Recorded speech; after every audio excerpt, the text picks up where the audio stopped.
आज इस पॉडकास्ट को सुनते हुए मैं ये चाहती हूँ कि आप अपनी लाइफ के कुछ ऐसे एक्सपीरियंस या सिचुएशन को रिकॉल करने की कोशिश कीजिए जहाँ पर कि आपने पैनिक में आकर अपना नुकसान कर दिया।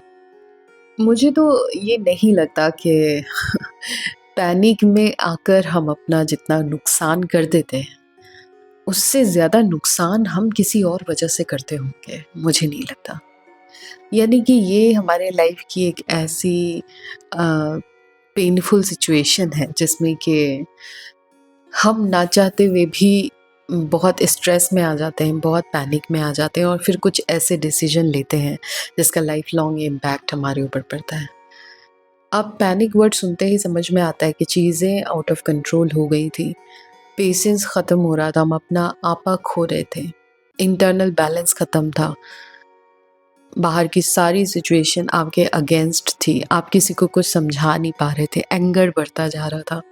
तो अब ऐसे सिचुएशन में ऑब्वियस सी बात है कि दिमाग काम करना बंद कर देता है और मोस्टली केसेस में हम जब इस वक्त कोई डिसीजन लेते हैं तो वो मोस्टली गलत होता है और जिसका नुकसान हमें हमेशा झेलना पड़ता है।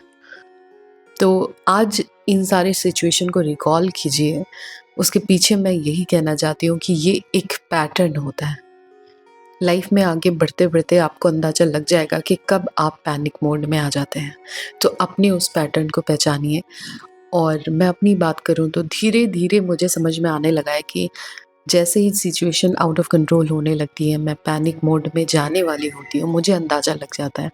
उस वक़्त सिर्फ़ मैं एक फ़ैसला करती हूँ कि अभी मुझे कोई डिसीज़न नहीं लेना, मेजर लाइफ़ चेंजिंग डिसीज़न अभी मुझे नहीं लेना। सिचुएशन जब नॉर्मल होगी तो ही मैं कोई मेजर डिसीज़न लूँगी। पैनिक हो रहा है, चीज़ें आउट ऑफ कंट्रोल हो रही हैं, दिक्कत हो रही है, सब चलेगा, लेकिन इस वक़्त डिसीज़न नहीं लेना है। और जब बस आप ये एक काम करेंगे ना तो मुझे लगता है आप बहुत सारे नुकसान से बच जाएँगे। मैंने ये भी देखा है धीरे-धीरे लाइफ़ में आगे ग्रो करते हुए कि जब गेम समझ में आने लगता है ना, तो पैनिक धीरे-धीरे कम हो जाता है। अब गेम समझ में आने लगता है, इसके पीछे का क्या मतलब है? मतलब है कि जैसे मान लीजिए आप किसी एग्ज़ाम की तैयारी कर रहे हैं, ठीक है? अब अनसर्टेनिटी ख़त्म नहीं हुई है। एग्ज़ाम की तैयारी मान लीजिए आप 1 साल से कर रहे हैं, तो 1 साल पहले जितनी अनसर्टेनिटी थी, अभी भी उतनी ही है। यानी कि रिज़ल्ट के बारे में आपको नहीं पता, वो डर है, होगा या नहीं होगा, कितने बच्चे बैठेंगे, सेंटर पर क्या होगा, वो एग्ज़ाम के दिन में मेरा क्या हाल होगा, एग्ज़ाम के रिज़ल्ट के बाद क्या होगा, क्या क्वेश्चन आएँगे, कहीं टफ़ तो नहीं आ जाएँगे। ये सारी चीज़ें अनसर्टेन हैं और ये वैसी ही हैं जैसे 1 साल पहले थी। पर 1 साल के दौरान क्या हुआ? उस 1 साल में आपने सिलेबस को समझकर उसे पढ़ लिया है, इतनी बार पढ़ा है शायद कि इतने ट्रायल एंड एरर हुए हैं कि अब आपको गेम समझ में आने लगा है कि किस क्वेश्चन का आंसर किस तरह देना है, क्या गलत तरीका है, शायद आपने एमसीक्यू सॉल्व किया हो। ये सिर्फ़ एक एग्ज़ाम्पल है एग्ज़ाम का। मैं ये कहना चाह रही हूँ कि जब टाइम बीतता है ना तो धीरे-धीरे आप गेम को समझने लगते हैं। क्या करना चाहिए, क्या नहीं करना चाहिए, क्या करने का क्या इम्पैक्ट पड़ेगा, किस चीज़ से अलग रहना चाहिए, क्या चीज़ें बार-बार करने की ज़रूरत है। धीरे-धीरे उस गेम को आप समझने लगते हैं तो अनसर्टेनिटी तो कम नहीं होती लेकिन पैनिक कम ज़रूर हो जाता है। अगर मैं अपनी बात करूँ तो इस पैनिक सिचुएशन का मुझे इतना नुकसान हुआ कि धीरे-धीरे मैंने इसको डिकोड करना शुरू किया कि किस तरह की सिचुएशन में मैं पैनिक करती हूँ और धीरे-धीरे अब इतना इसमें एक्सपर्ट हो गई हूँ कि उस पैटर्न को समझने लगी हूँ। इसीलिए मैंने कहा कि कोई मेजर डिसीजन पैनिक मोड में मैं नहीं लूँगी। सिर्फ़ एक ही चीज़ मैंने अपने आप से प्रॉमिस किया है। अगर कंटेंट क्रिएशन की जर्नी की बात करें तो ये इतना अनसर्टेन जर्नी है, हर जगह अनसर्टेनिटी है। 5 महीने पहले भी उतनी ही अनसर्टेनिटी थी जब मैंने स्टार्ट किया था, अभी भी उतनी ही अनसर्टेनिटी है। मुझे नहीं पता चैनल ग्रो करेगा या नहीं, फ्यूचर ग्रो करेगा या नहीं, लोगों को मेरी बातें पसंद आएगी या नहीं, मैं किस तरह का कंटेंट आगे जा कर के बनाऊँगी, मैं किस तरफ आगे बढ़ रही हूँ, ये सारी चीज़ें अनसर्टेन हैं। पर क्या 5 महीने में जो पैनिक मोड है वो उतना ही है जितना पहले था? नहीं, मैं यही कहना चाह रही हूँ। इस पूरे प्रोसेस में 5 महीने के प्रोसेस में मैंने इतना काम किया है इस पे कि मैं धीरे-धीरे गेम को समझने लगी हूँ कि आखिर काम करते कैसे हैं?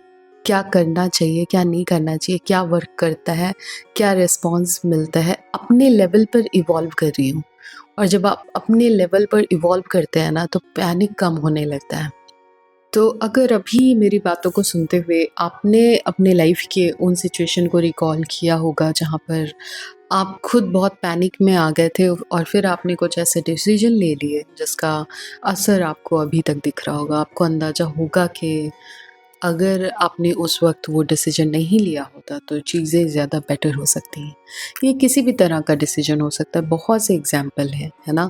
कभी हम जॉब छोड़ने का डिसीजन ले लेते हैं या कभी घर शिफ्ट करने का या कभी किसी से बात ना करने का डिसीजन, रिश्ता ख़त्म करने का या कभी किसी एग्ज़ाम में अपीयर ना होने का डिसीजन, कुछ भी हो सकता है जो आप पैनिक में आकर लेते हैं।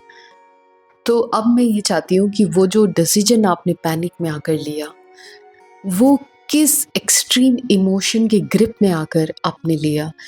क्या आप मेरे लिए वो इमोशन का नाम कमेंट बॉक्स में लिख सकते हैं? ये मेरे बहुत काम की है, एक ऐसी लड़की जो ह्यूमन ऑब्जर्वेशन ह्यूमन इमोशन को स्टडी कर रही है, उसके लिए ये बहुत काम की चीज़ है। मैं समझना चाहती हूँ कि अलग-अलग इंसान किस पैनिक सिचुएशन में आकर किस तरह रिएक्ट करता है। तो प्लीज़ मेरे लिए वो एक्सट्रीम इमोशन कमेंट बॉक्स में लिखिए। अगला कोई पॉडकास्ट शायद मैं उसको एड्रेस करते हुए बनाऊँ। और अगर आप चाहते हैं कि किसी स्पेसिफ़िक कन्फ्यूज़न या कॉन्फ्लिक्ट पर मैं बात करूं जो आपकी लाइफ में आपको परेशान कर रही है, तो वो भी आप कमेंट बॉक्स में लिख सकते हैं। Thank you.